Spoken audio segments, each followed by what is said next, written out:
Bonjour et bienvenue dans cette capsule où je vous parle de stratégie de backlink. Donc, je vous parle de c'est quoi un backlink, à quoi ça sert, puis comment on peut implémenter une stratégie de backlink efficace.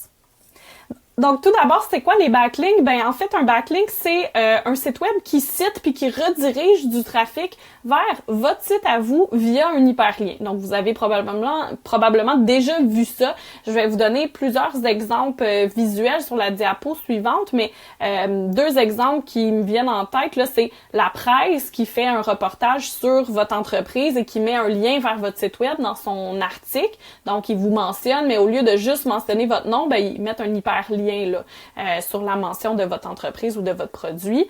Un autre exemple commun ou fréquent, ça pourrait être un blogueur qui parle de votre produit et qui met un lien pour que ses lecteurs puissent aller l'acheter sur votre site web. Donc ça, c'est deux exemples très fréquents qui utilisent la stratégie de backlink.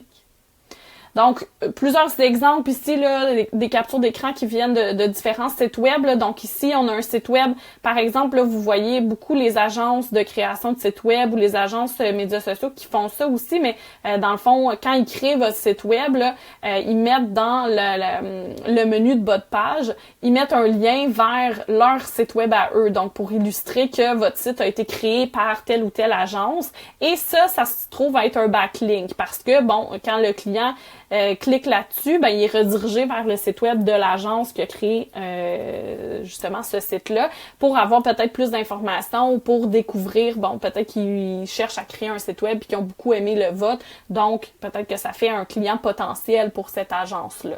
Donc ça peut être un exemple. Ici, un autre exemple là, d'un contributeur de Forbes qui a écrit un article et à l'intérieur de sa description, donc à l'intérieur de sa bio un peu, on met le lien vers le site web de l'entreprise pour laquelle il travaille. Donc ça peut être un autre exemple. Ici, un exemple très classique aussi, là, BuzzFeed puis toutes les autres revues ou magazines en ligne utilisent beaucoup ce principe-là aussi. Donc, ils font par exemple un article qui donne 5 idées de cadeaux pour la fête des mères.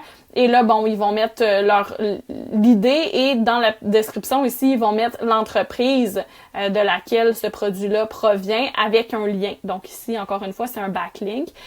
Donc, c'est ça, l'entreprise, le client pourrait cliquer sur le lien ici puis atterrir sur le site web de l'entreprise pour acheter le produit. Mon dernier exemple ici, c'est une opportunité manquée de backlink. Donc, c'est sur le site web de Women's. Et Women's a plusieurs fournisseurs de produits, plusieurs entreprises c'est ça, de laquelle ils vendent des produits sur le site web. Et ici, dans la collection Be Kind, ben, on voit qu'il y a une description de l'entreprise. Be Kind est une marque montréalaise, etc., etc. Mais Women's a pas mis de backlink ici. Donc, a pas mis un hyperlien qui pourrait rediriger les clients qui veulent en savoir plus sur Be Kind, sur leur site web. Là. Donc ici, ça aurait pu être une opportunité là, d'inclure ou d'aller utiliser cette stratégie-là pour envoyer du trafic sur le site de leur partenaire, de leur fournisseur Be Kind. Pourquoi utiliser des backlinks? Donc, les backlinks, ce que ça fait, en fait, ça a deux utilités principales. La première utilité, c'est de générer du trafic direct sur votre site web. Donc, ici, on voit que, ici, c'est un extrait d'un rapport Google Analytics où on voit pour ce site web-là, ben, c'est quoi les références qui envoient le plus de trafic. Donc, ici, on voit qu'il y a 106 visiteurs qui sont atterris sur le site web de l'entreprise via savingcentral.com, donc via peut-être un article ou une mention sur le site web de Saving Central, et les clients ont cliqué sur ce lien-là et sont atterris là, sur le site web ici en question. Donc, on voit que justement, on peut générer des rapports Google Analytics pour savoir c'est quoi les sites web ou les endroits qui redirigent le plus de trafic vers nous. Donc, les backlinks qui fonctionnent le mieux pour notre entreprise. Donc, c'est ça, la fonction principale de génération de trafic, ben c'est que ça implique qu'il y a des gens qui entendent parler de vous via un autre site web et qui visitent votre site pour soit consulter des informations ou même acheter un produit. Donc, c'est une source de trafic. La deuxième fonction qu'ont les backlinks, c'est d'augmenter la crédibilité. Donc, au-delà de juste vous aider à augmenter le trafic sur votre site web.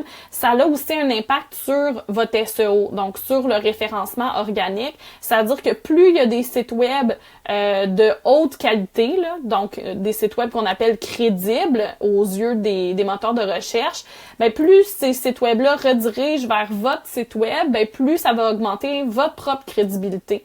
Donc dans le fond, ça envoie des messages positifs aux algorithmes des différents moteurs de recherche pour dire ben si par exemple la presse renvoie son trafic vers votre site web à vous, renvoie des clients potentiels vers ton site web, ben ça veut dire que notre site web est de confiance aux yeux des moteurs de recherche. Donc, c'est vraiment pour rétablir justement cette crédibilité-là.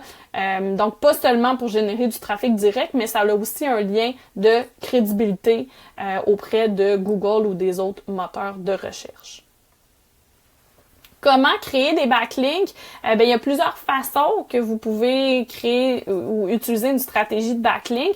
La première, qui est sûrement la plus accessible à toutes les entreprises, c'est d'utiliser vos propres médias sociaux pour rediriger du trafic vers votre site web. Donc, justement, plus il y a de liens qui redirigent vers votre site web, plus les médias sociaux accordent de la crédibilité à votre site web. Donc, plus les moteurs de recherche, accordent de la crédibilité à votre site web. Ça peut même être vos propres pages de médias sociaux ou des médias sociaux puis là, notre numéro 3 ici, c'est des influenceurs, par exemple. Donc, s'il y a beaucoup de gens qui parlent de vous en ligne, que ce soit sur vos médias sociaux, sur des médias sociaux d'autres personnes ou d'autres entreprises, sur des communautés en ligne, des forums, exemple Reddit, etc. Ben plus il y a de gens qui parlent de votre site et redirigent vers votre site, ben meilleur ça va être pour votre crédibilité. Donc ça peut être vos propres médias sociaux, ça peut être votre propre marketing de contenu, donc sur différentes plateformes, notamment sur YouTube, notamment sur encore une fois vos médias sociaux, sur votre propre blog évidemment, ben ça n'a pas un grand impact parce qu'on est déjà sur votre site web. Là, mais tout ce qui est marketing de contenu peut vraiment aider justement à complémenter votre stratégie de backlink. Ici, j'ai parlé d'influenceurs, mais les blogueurs aussi, donc tout ce qui est, je vous ai montré un exemple de BuzzFeed, ça peut être des gros blogs comme ça, mais ça peut être aussi des plus petits blogs plus nichés qui redirigent justement les gens vers votre site web. Donc, l'importance, c'est d'avoir des clics sur ce lien-là. Donc, plus vous pouvez être niché, des fois, c'est une bonne chose là, que ce soit pas nécessairement un gros blog super général ou qui est un petit peu moins là, dans votre domaine. Des fois, ça peut aider quand c'est quelque chose de très spécifique aussi. Puis il y a plus de clics parce que les gens sont intéressés par cette information-là puis veulent acheter le produit qui est mentionné, par exemple. De contribuer aussi à des blogs populaires. On a vu l'exemple d'un contributeur chez Forbes. Il y a des équivalents au Québec aussi. Le Journal des Affaires fait beaucoup de blogs invités, par exemple. Donc ça pourrait être selon votre niche, encore une fois, puis selon les produits que vous vendez ou les services, ça pourrait être pertinent. Puis d'obtenir aussi des mentions sur d'autres sites web. Donc, par exemple, notre exemple de Woman, c'est une façon que vous pourriez mettre ça en place. Donc, Be Kind pourrait dire à Woman, ben oui, je peux vendre mes produits sur ton site web, mais je veux que tu ajoutes un lien vers mon site web. Là. Donc ça pourrait contribuer justement à la stratégie de backlink de Be Kind. Donc voilà. Je vous ai mis également sur Moodle là, une petite banque de ressources sur la création de backlink. Donc ça, c'est des éléments que vous pouvez aller consulter aussi si jamais c'est une stratégie qui vous interpelle ou qui vous semble intéressante pour votre e-commerce. Donc voilà, j'espère que vous en avez appris plus sur la stratégie de backlink, qu'est-ce que c'est, comment ça fonctionne. Puis comme d'habitude, si vous avez des questions, n'hésitez surtout pas, ça va me faire plaisir d'y répondre.